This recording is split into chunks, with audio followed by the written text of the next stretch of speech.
people are getting in the game with Bitcoin. And I'll talk a little bit about risk in a moment, and it being risky and new. But are you paying attention? The government's paying attention. In fact, I think Brazil will beat the United States in creating their own reserve of Bitcoin. It's happening in countries. It's happening in countries. So let's talk about cryptocurrency, specifically Bitcoin. Who's in? Please say yes. Yes. Who wants to learn about Bitcoin? Please say yes. Yes. One more time, yes.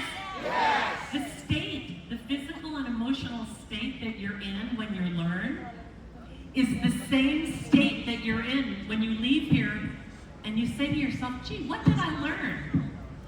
When you learn about leadership in Bitcoin, because some of our great leaders in the world are focusing on this, we want you to sit up in your chair with energy and excitement because this is coming. In fact, it's already arrived. And tomorrow, you'll hear from a dear friend of mine, Peter Diamandis, who's partners with Elon Musk in so many things. He'll talk to you about the future and AI. It's extraordinary. It's extraordinary. Crypto and Bitcoin are just a part of it. So, for those of you that are familiar with Bitcoin, let me take a few minutes and teach it to you.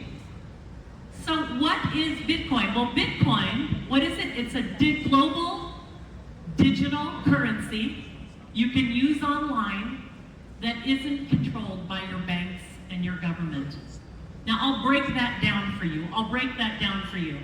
But no, right now, there are about 20,000 different cryptocurrencies, 20,000, and together they're worth about $3.8 trillion. Trillion dollars. So right now, I am just going to focus on Bitcoin. Who created Bitcoin? Where did it come from? Well, in 2008, Satoshi Nakamoto created Bitcoin. Well, who is Satoshi Nakamoto? Nobody knows. Nobody knows if it's a person or a group of people. But it was created then, 2008. So you'll hear the word, Satoshi Nakamoto. Bitcoin is a cryptocurrency that is not controlled by any government and not controlled by any bank. You have complete control. You have complete control over your Bitcoin. Team, can you put up the slides on both sides because you've cut off the half? Team, AV team, hello, AV team. You've cut off the top of the slide, so can you put them over here? You see the top is cut off? All right, I'm getting looks. All right, we'll see if they can do that. Felipe, can you have them fix the slides and put them on both sides? All right, know this. For those of you that own Bitcoin, the bank has no say, the government has no say. Why is that important? We'll talk about that.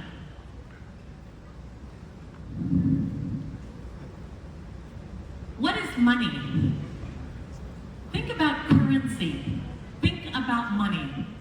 What is money? What is money? What is currency? I know you probably have money in your banks. Some of you have money in your wallets. What is money? Let's think about it. Let's talk about that for a minute. Money represents value. So you have reals, you have dollars, they can be exchanged, right? You pay for your house, you pay for your groceries, you pay for goods, you pay for services. That's money. Money is also what's called a store of value. How many of you have a savings account and save money? Yeah, you're saving money, you're storing money because it has value for the future.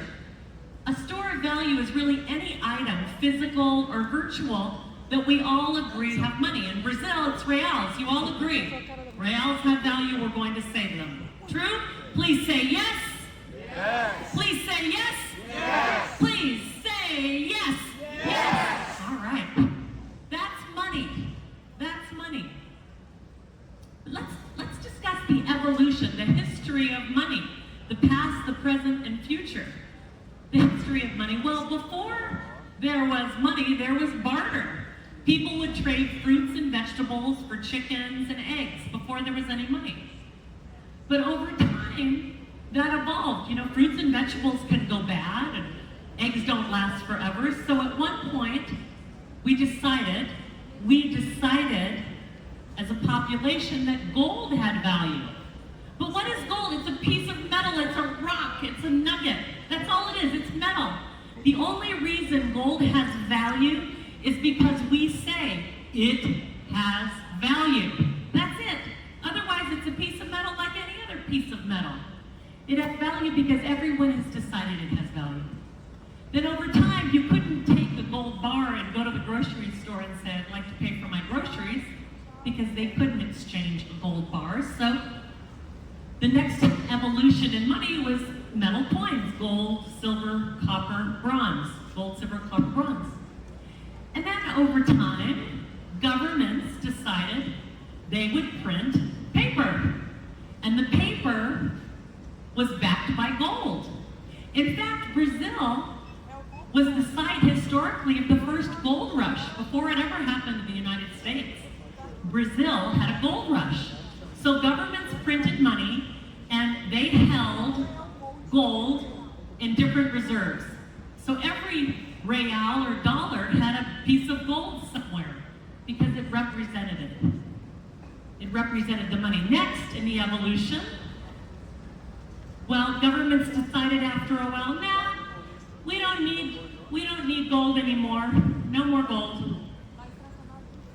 Now governments decided that instead of being backed by gold, you're going to just trust us. You're going to trust us that this paper is worth of something. No more gold, just trust. And that term you will hear in the crypto world, it's called fiat money. Fiat, dinero fiat. Fiat means, I trust you, government, that this is valuable. Here's the problem. All that money that you're holding, what if the government mismanages the money? What if they mismanage the money? The next evolution with money was plastic cards, credit cards. Many of us pay now, we don't even use paper dollars, we use credit cards. The next in the evolution is electronic money. Most of us pay our bills digitally, through our computers, through our cell phones. I tried to tip someone the other day when I arrived in Brazil and nobody had cash. There were only apps. They said, Gina, we only use these apps, these pay apps. So we don't even use paper money anymore. We're already using electronic money. The next evolution, which is here, is cryptocurrency. Cryptocurrency. Specifically, Bitcoin. Bitcoin. Why Bitcoin? I know, who gave me a woohoo for Bitcoin? Woohoo for Bitcoin! I own Bitcoin. Woohoo! Silicon Valley, a lot of us in Silicon Valley, we own Bitcoin. We're watching. Woohoo! Okay, why Bitcoin? Let me answer that question. 3 reasons. 3 reasons. Pay attention now. First reason. Our governments, as I said in the history of money, our governments control our money. Fiat money, right? You're nodding your head, yes. Our governments control our money. Government, in the back of a US dollar, it says, in God we trust. And I want to cross it out and say, not really, it's in the government we trust. Not really God, it's the government. We work so hard, we save our reals and our dollars and put them in the bank. We're trusting our government. And governments print money. We saw it during COVID. Governments print money. They're like, okay, we need more money, let's just print it. Here is the problem with printing money. Here is the problem.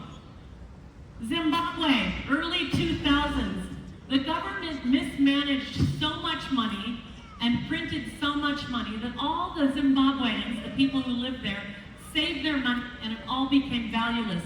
This is a $100 trillion bill, $100 trillion bill worth about 3 cents because the government mismanaged the money and printed more. You want another example? Please say yes. Yes. Oh, come on. Please say yes.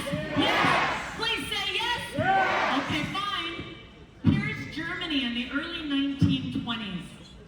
The Germans printed so much money that these are kids playing them with blocks because they were so valueless. Think of all the people then that had saved their money at that point in time.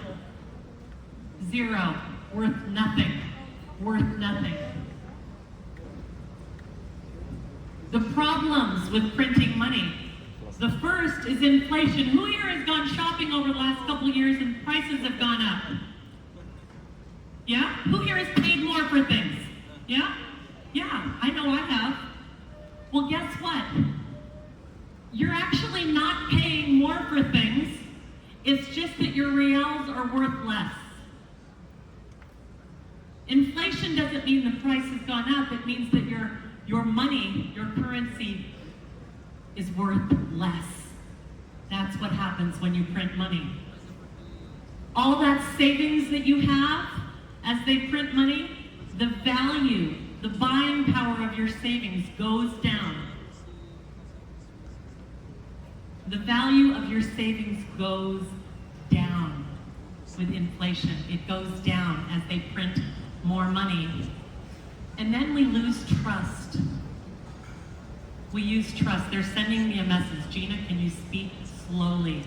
The AI is working. It's not in my nature, but I will try to speak slowly. Does this make sense? Please say yes. Yes.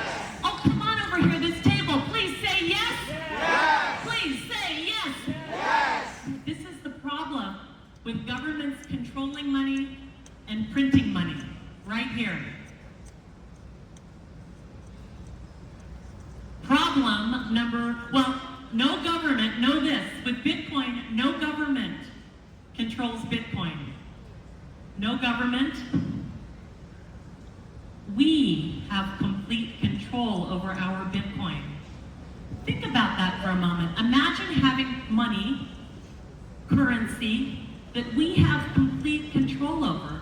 No government or bank can tell us what to do. I remember many years ago when I first bought Bitcoin, my bank said, we're not comfortable with transferring this money to this crypto account. I said, it's my money. They said, yeah, but we need to know what it's for. Banks can control you as well. So no government and no banks control crypto. And the thing about crypto is it's limited. You can't print more Bitcoin. You can't print more Bitcoin. Bitcoin, in essence, is very similar to gold. If you think about gold, no government and no bank controls the gold supply worldwide. They don't control it, they own it, but nobody controls gold. And gold also has a limited supply around the world, and it doesn't disintegrate. That's why people have selected gold for a variety of reasons. But think about it, you can't make gold, although there are scientists trying. It's limited in the supply, and no bank or government controls it. Yet, many governments own it. Bitcoin has a limited supply. Reason number 2, Bitcoin. Reason number 2, governments and banks decide who can use a bank account. They decide. Governments and banks, you can have a bank account or you can't. In fact, there are 2.45 billion people in the world that don't have bank accounts. That's a giant percentage of world population. These people don't have bank accounts, but they can open Bitcoin accounts, crypto accounts. That's why there is a Bitcoin revolution coming, and it's already here, to take the power away from governments and from banks and back into your hands to control it. For those of you who here owns gold, raise your hand if you own some gold. Anybody? Some? Some of you own gold? Some of you already own gold. You hold control over that. You do too? Yeah.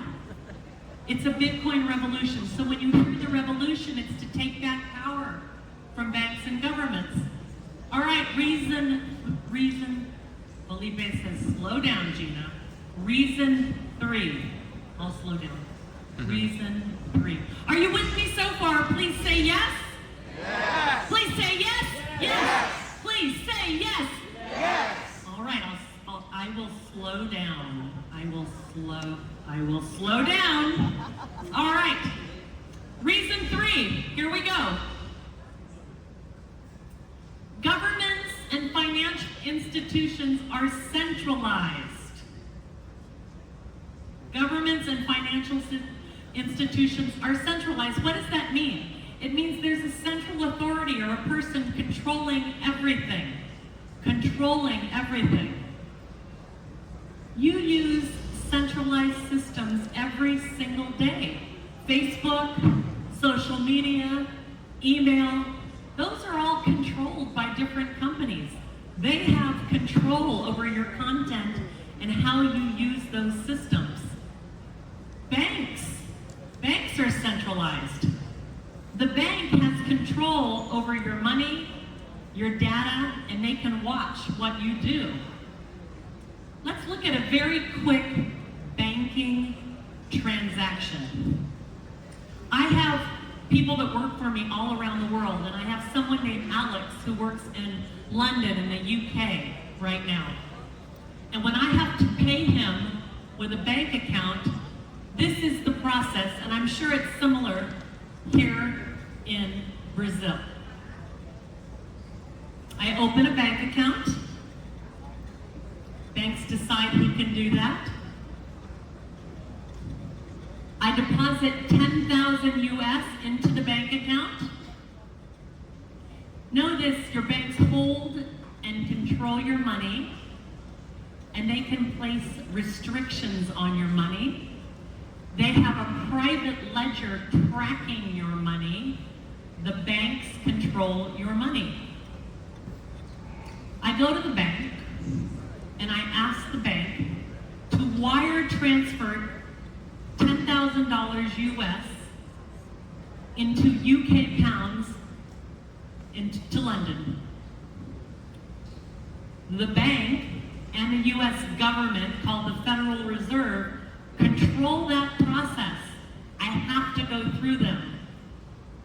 And they charge me a big fee to convert the money from US dollars to UK pounds.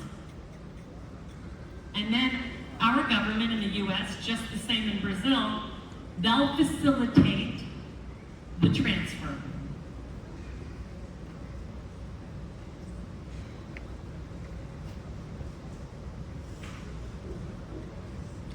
Then there's fees for that wire also.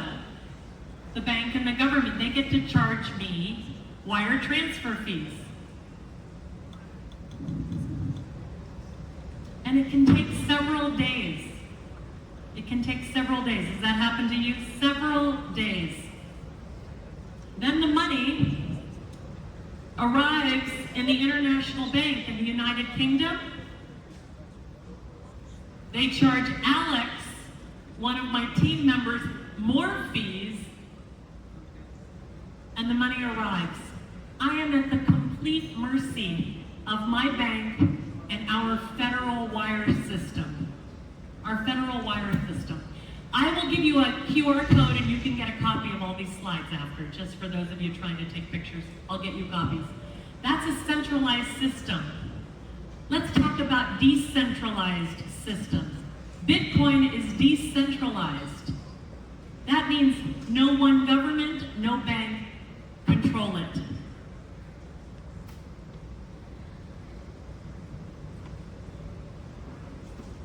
Instead, this is where you'll learn about how Bitcoin works. It's managed by a network of computers called nodes that are all around the world. Nodes. There's no one center. It's controlled by thousands, actually, of computers, of nodes. This is what it would look like, the blockchain, and I'll teach you about the blockchain in a moment. That's how many, there's thousands of these nodes.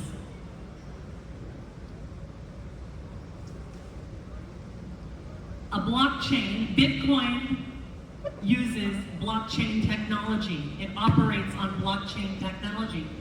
Blockchain is a decentralized technology that records every transaction in a way that everyone can verify it and nobody can change it. Are you with me? Please say yes. Yes. Are you with me? Please say yes. Please say yes. All right, pay attention. Good. This is blockchain technology.